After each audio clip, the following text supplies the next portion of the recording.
When police lights go off behind you, pull over to the right, park, keep your hands on the wheel, and wait for further instructions from the officer. This is Lions Park, where a couple of days ago a corpse was found. The fact that the cause of death still remains unestablished has left the people of Foley scared.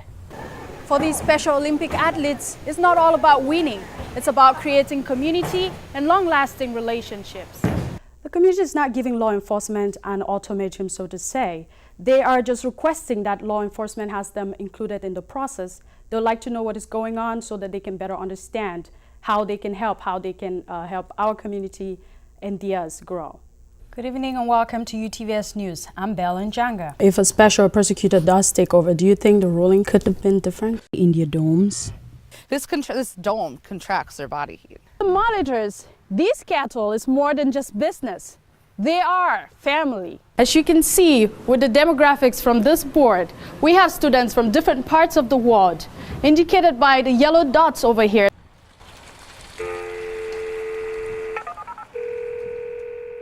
People say that they're just words, but they're more than words. If you walked by the Atwood Marketplace earlier today at St. Cloud State University, you probably saw Kai Anderson being silent. I mean, when you're called these hateful things and when people, look down on you in this way, it's like you are suffocating, basically. Kai is being silent to commemorate the Day of Silence, a day dedicated to LGBT+ members whose voices have been silenced.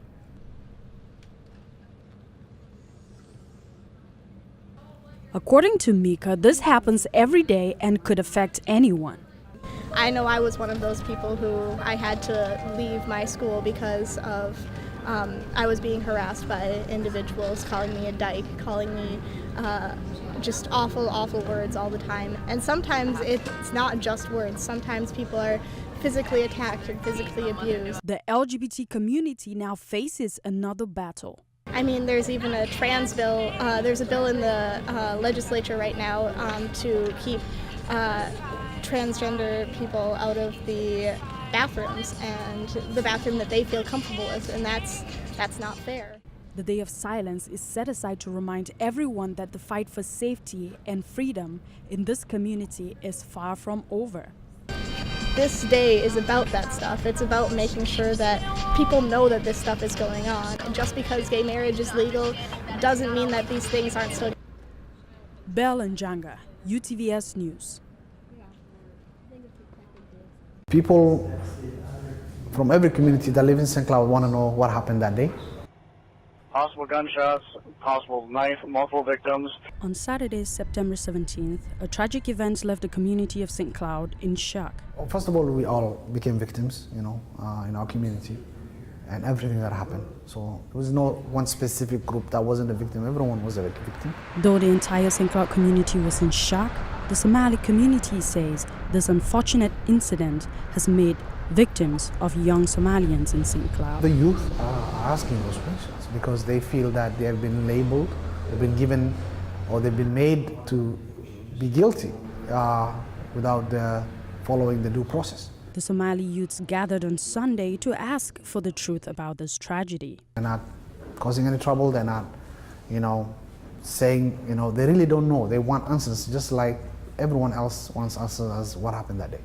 The community trusts that the law is running its course. We know that there investigation going on. We trust our leaders on this. We trust our police force. We trust the FBI. But the community is requesting details so young Somalians in St. Cloud can understand and start to heal. But the community is asking, we want to see that. So as soon as they can, as soon as they have a response for that, as soon they can relieve and think about rebuilding and redoing and rejoining again together. Belle Anjangha, UTVS News. I remember the room would get quiet when I would walk in and stuff, like there's that person, Bullying has been a crisis in schools all over the nation. Silence was okay, and then after that it stopped being silence and started being more, words. Mika is one of the students who has suffered the effects of bullying. People would get up and move away from me because nobody wanted me to look at them and later verbally abused. and say like how gross it is and how unnatural it is. She called me a dyke a lot. This incident affected her performance in school, and she eventually had to switch schools to escape her intimidators. Well, I had actually started failing all of my classes in school. Contrary to general belief, bullies have high self-esteem. Seem to feel privileged to rule over other children in ways that are unhealthy both for themselves and for the other children. According to professionals, bullying is still a real problem in our community. If you're feeling bullied, or if you're being made to feel different in a small way, there are resources and there are people that you can talk to. That would be both to public safety as well as on campus we have what's called a Title IX office, and that's to take reports of harassment, and I would call harassment and bullying very similar. According to Professor John Hoover, bullies are also affected long-term by their actions. Youngsters who pick on others regularly in school are at risk for dropping out, and are also at risk for failure in their adult lives. You find yourself filled with like all this hatred. It's good to try to address why you have all of this, because until you do, there's this whole world that you're missing out on just because you are deciding that your hate is more important. Belle Anjangha, UTVS News.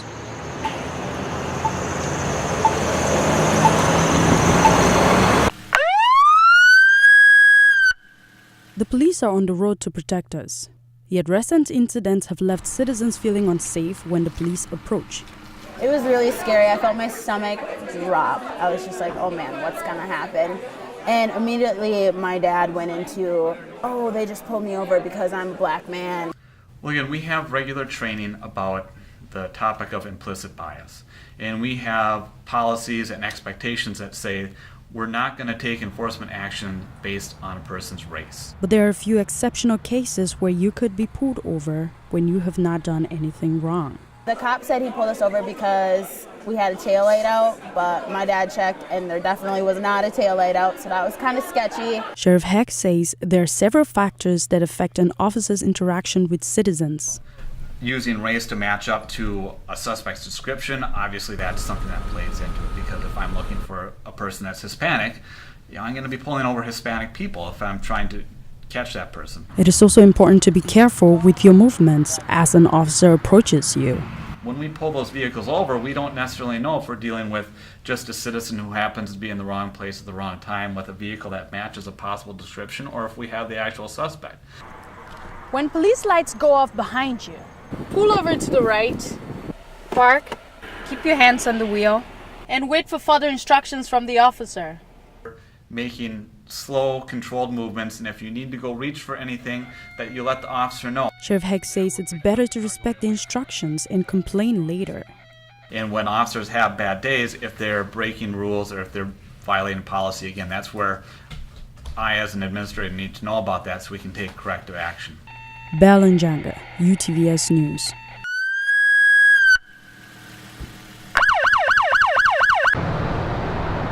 With only one signature left to go, David changed his mind about filing for bankruptcy.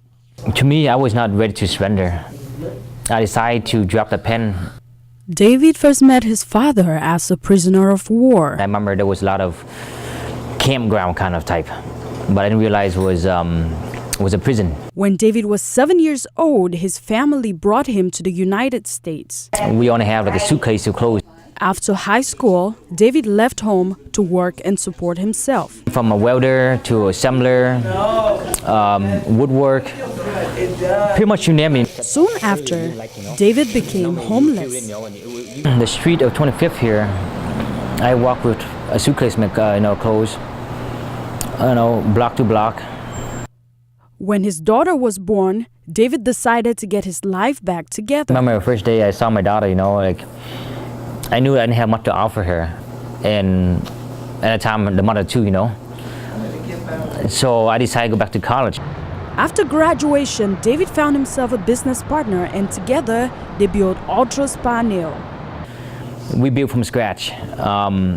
Every single tile, we couldn't afford to hire, so we decided to do it ourselves. So we lay every single tile, every brick that you see here, that you walk on, yes, it was our hand that we built that. David's business hit the rocks last year and he decided to file for bankruptcy. In the process of filing, David decided to fight to keep his business. He was not willing to quit. I'm not sure because the effort I put in too much of this, or I'm just stubborn to be defeated. Belle Anjangha, UTVS News.